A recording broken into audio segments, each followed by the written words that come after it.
Okay, so we're here at NESCom setting up for a mix lab. We've got the input set up on the left side of the console, and we need to get a stereo bus set up on the right side of the console. So on the first layer, layer A, let's put the stereo bus here on the last fader.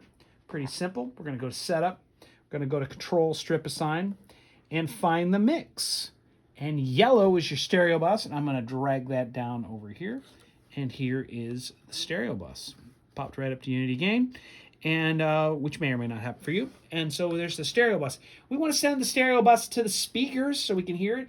And typically here in NESCom, we're going to use outputs 1 and 2 of the Allen and Heath local outputs are going to drive the speakers. So let's patch this to output local 1 and 2. Pretty simple. Go to I/O, and it's a little big right now. I'm going to zoom down, do Output tab, and find Mix Out, and scroll down and find the yellow stereo bus.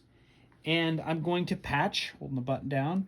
So stereo bus left is going to go out local output XLR1, and right will go out of local XLR2. Now we probably should hear this now. We do. And I kind of didn't really tell you the whole full story. This is the stereo bus feeding the speakers, but it doesn't allow us to use solo. It's not letting us use PAFL, which is PFL and AFL combined. And so how do we actually get solo to work? Well, don't do what I just did. And instead of patching the stereo bus out local outputs 1 and 2, patch the stereo PAFL, which comes up as PAFL 1 on PAFL here, and patch that out outputs XLR outputs 1 and 2.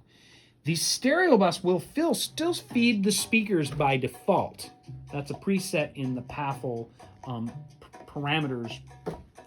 But whenever I solo, I have the ability now by hitting the PAFL button to hear that particular element out the bus. So this is what you really want to do for your mix lab, is set the PAFL to go out outputs 1 and 2 to the speakers, not the stereo bus. Now, just so you know, I'm showing this right now a little bit more about PAFL. If you go to Setup, Audio, PAFL, you can actually see the parameters for the PAFL. And by default, things that we would normally want, like the output set to AFL, the input set to PFL, they're already kind of set there. And down here, this is where we've defined, and this is by default on the console, that the stereo bus feeds PAFL.